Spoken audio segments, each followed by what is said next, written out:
He described his own condition as being quite beyond comprehension. The most terrible anguish now mingled with a ravishing delight he had never experienced before. Suddenly, he was in the midst of a brightness so dazzling that it blinded him. But on awakening, he still felt the anguished dread of his dream. He instantly rushed into her room. Her hands, as she lay on the divan, were devoutly folded. She looked as if sleeping peacefully, dreaming of the joys of heaven. But she was dead.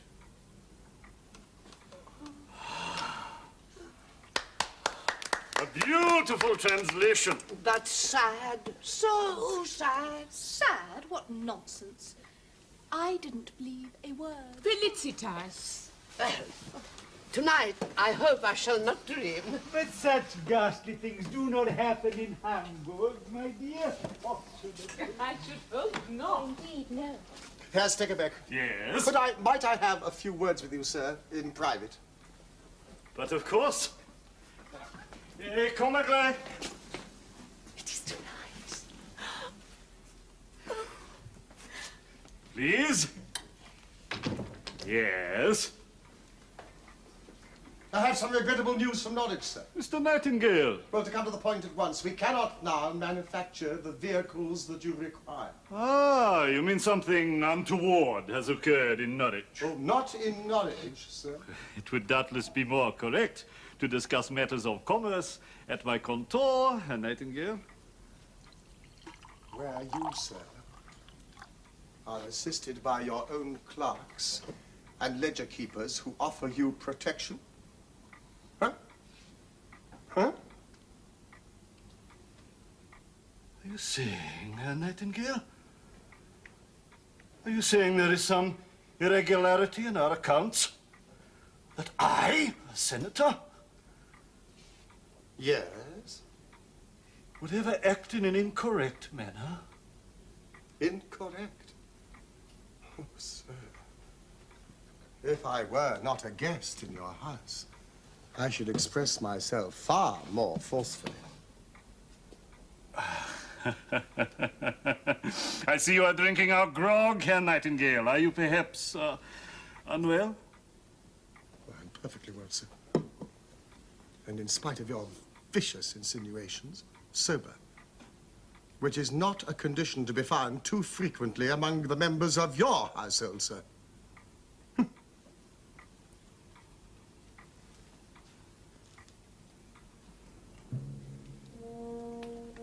I trust you will feel well again in the morning, Herr Nightingale. When we will, of course, investigate this matter most thoroughly. At my contor.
God.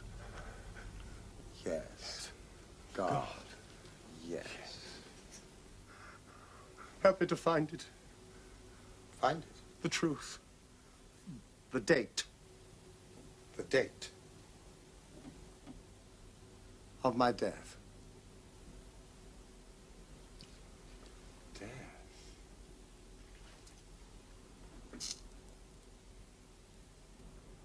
Is it that? The purpose. The purpose.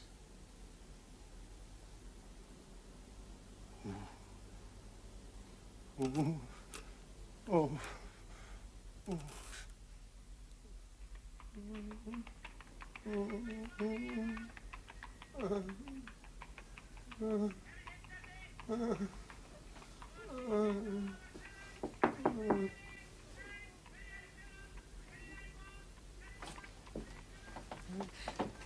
Nightingale, excuse me, but well, last night I heard such voices. Oh, forgive me.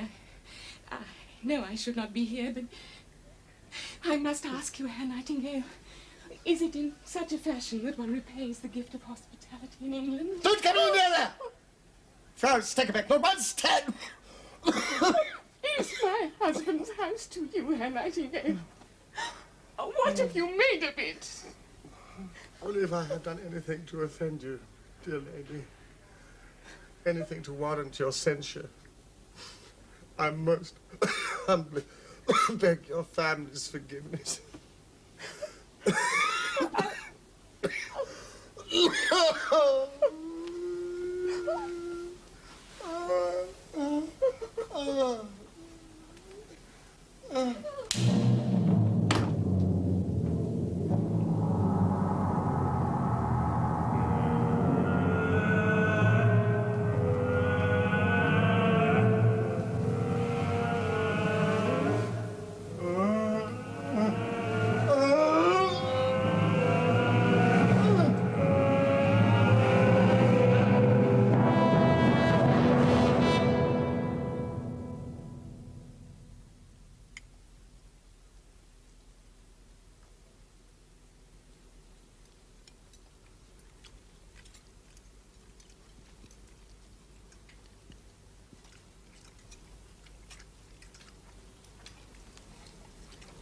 Why, how strange, Herr Nightingale. Did I imagine it? Did I hear you say you did not care for fish? I love fish. I like nothing better. It's so fresh, so firm, so flaky. Then I must be developing deafness or a faulty memory. Felicitas, bitte. Indeed. Indeed. For I heard you say quite distinctly on more than one occasion that you could not abide fish of any kind. Oh, I love fish. Of any kind. As I love life itself! Herr Nightingale is not feeling very well, Felicitas. Oh. Then shall you not be visiting Papa at his contour tomorrow morning? Our business is concluded. Or, if I may presume, to be perfectly honest, terminated. Terminated! Herr Nightingale, I regret to say, will shortly be returning to England. What? I didn't know. I was not told. She was not told. What? So soon. And you have not even paid proper attention to our beautiful harbour. Oh, what neglect. That will never do. I must see it. Your beautiful harbour. Then do you wish that I shall be your guide? Are you expert in such things as harbours? Very expert, Herr Nightingale. And who would dare to resist? Felicitas. And who would dare to refuse such a delightful invitation? Tomorrow, then? No. Tonight. I'm more composed after supper. Excuse me. Do you know, I think I could consume another fish. Yes, I really think I could. Eine zweite Scholle! Dankeschön.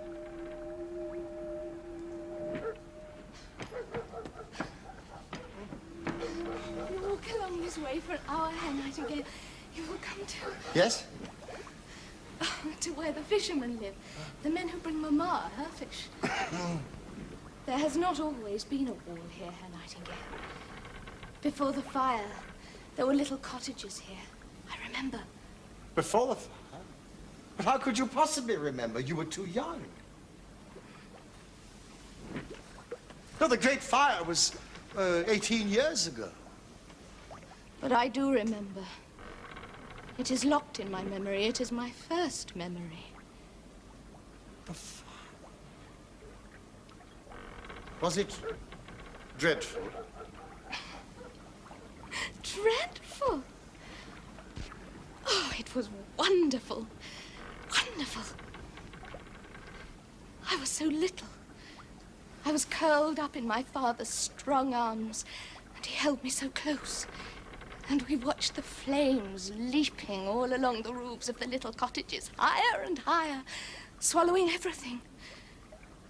And my father holding me so close, so tight, and shading my eyes with his big hand. But I could see between his fingers, see everything. The flames? Yes. Oh, how I wish. What?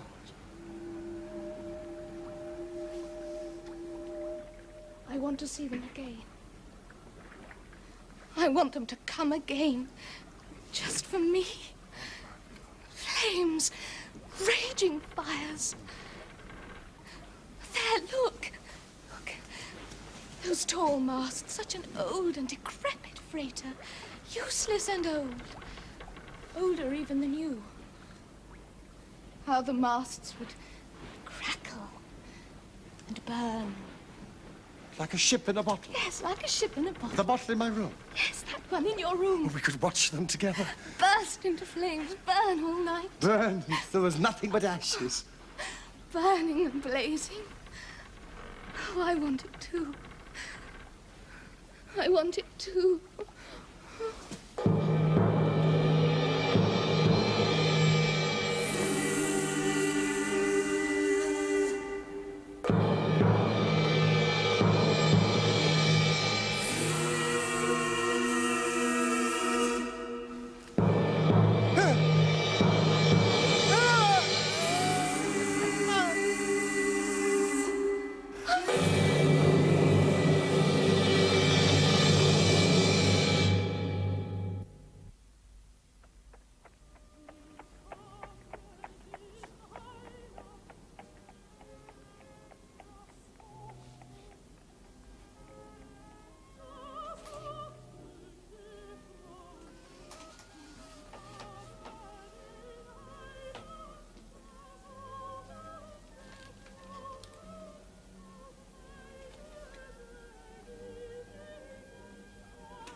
Are expecting someone.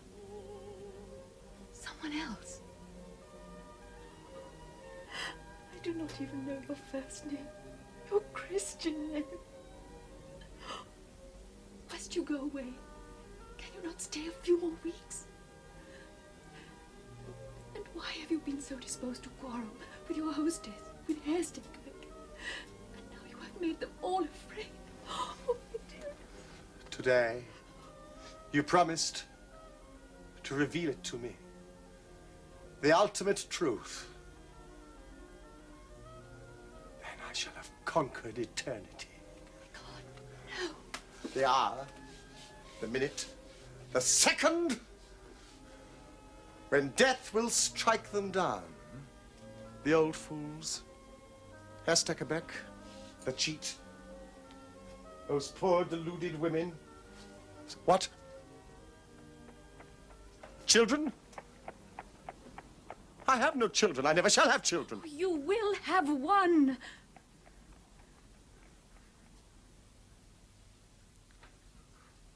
Who are you?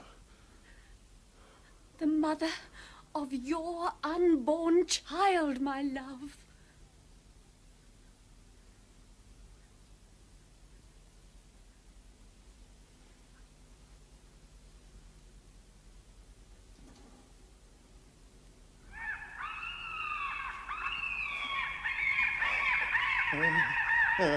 Black seagulls. Black seagulls. Black seagulls. Black seagulls.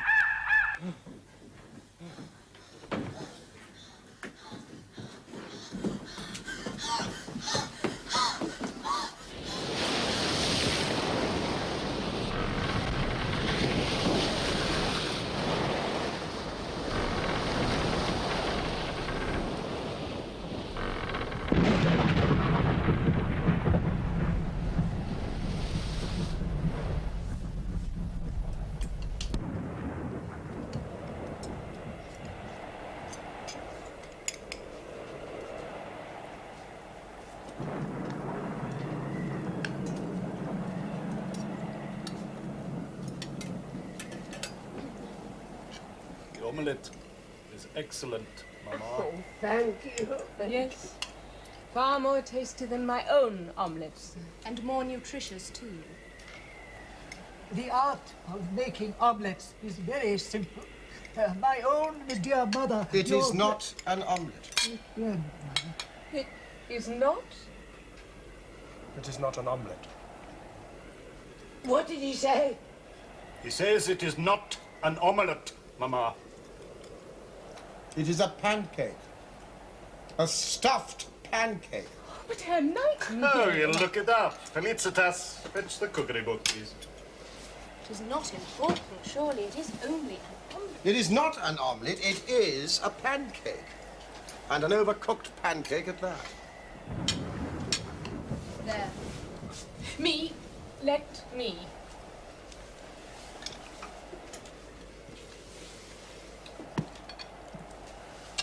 Here, now. Omelets. There. Prepare and whip 6 eggs, 6 spoonfuls of cream, and 6 spoonfuls of flour. There, you see, you lie. Flour, indeed. It never could be an omelette. Please listen.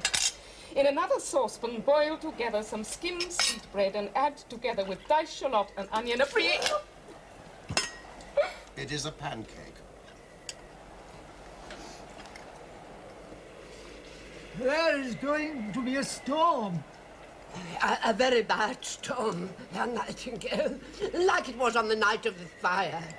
I recall it as though it were yesterday. All the old houses collapsed. They are not agreeable memories. Not agreeable. Or the fire. Or the stuffed pancake, which you were pleased to call an omelette. You malicious, deceitful people. Oh. The approach of death, perhaps. Is that more agreeable? Yes, why are you so afraid of it? Of death? It is no vice. It is not unspeakable. The Bible never ceases to speak of it. It is an adventure. It approaches. At any moment, it may strike. Please, my dear friend. Yes, your dear friend. Correct. And in my house, stop it, wanton. What? I cannot understand it. Why are they all so angry? Herr Nightingale. Yes, but surely you can understand, old woman. Can you not? What power it must give you if you can find the precise instant, that very moment, savor it, taste it, on the tip of the tongue, the moment of dying. No, make him cease. Herr Nightingale, I really must insist in And the presence I can.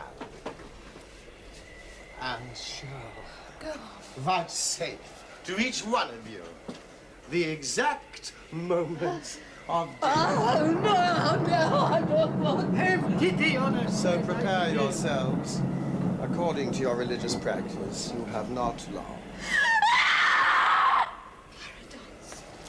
I have written them down. The dates. The hour when it will strike. When each one of you will be, without mercy, cut down.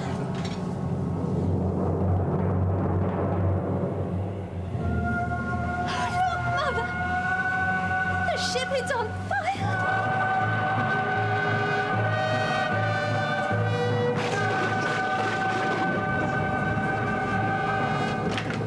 Run to him. The father's there. With the scent of the father. Run to him.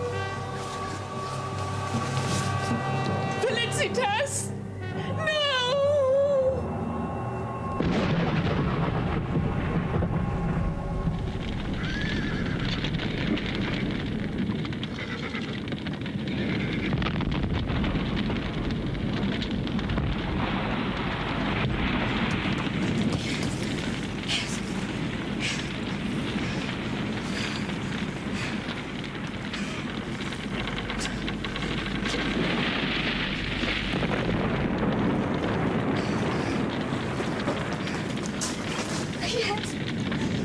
This is how I dreamt it. All of it happening again to me. Now I must find the center. The cold and burning center.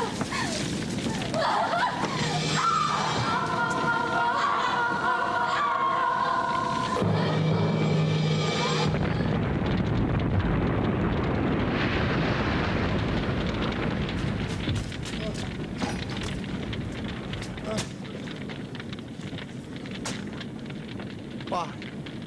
Why? It was her day. Her day.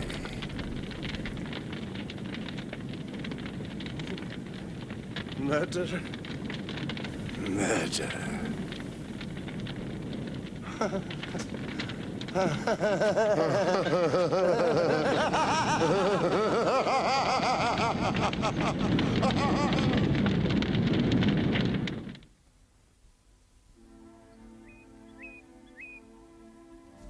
Dear Mr. Estekbert, even in the midst of the lamentable circumstances that have befallen your house, sir, it behoves me, as an English gentleman, to write to you, not merely to thank you for the impeccable hospitality which you and your family vouchsafed to me during my all too brief visit to your charming city, but also to offer you my heartfelt condolences over your dreadful misfortunes. During those weeks as your guest, I learned to admire your late daughter's vivaciousness and love for life, as well as the warm, generous character of poor, gentle Frau Elise, having grown so fond of them. I can appreciate what an appalling loss you must feel. First the death of dear little Felicitas, and then the total abandonment of reason by gentle Frau Elise after her miscarriage in that fearful-sounding institution for the mad.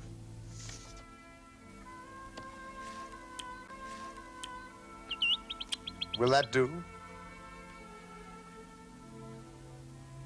I think that will do, don't you?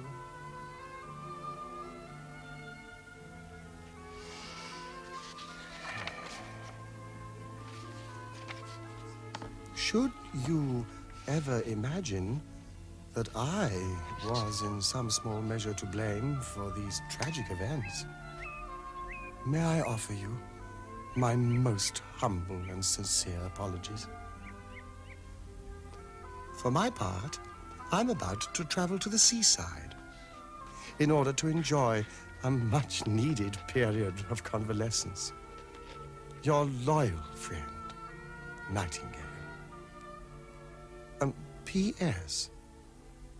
The directors of my father's company note with regret that our yellow conveyances will no longer be required by your Senate.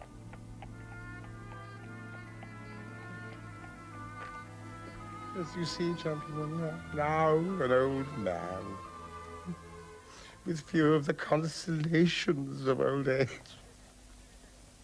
to be elected a member of your august establishment would mean much to a lonely old soul. Sir, you are, by your own despicable account, a damned murderer. I, sir? If anyone was to blame for the death of young Felicitas in the fire... You were responsible for that, and responsible for the destruction of your own unborn child, and the insanity of that poor, wretched widow that you seduced. I say, if anyone was to blame, it was him. Him? Oh, well, in that case, produce him, sir. Do you really mean to say that you cannot see him, gentlemen?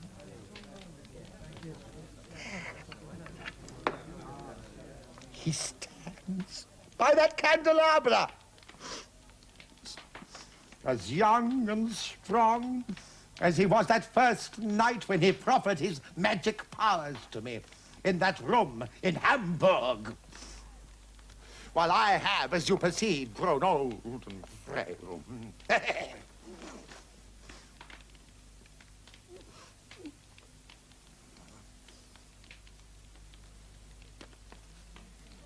Mr. Nightingale.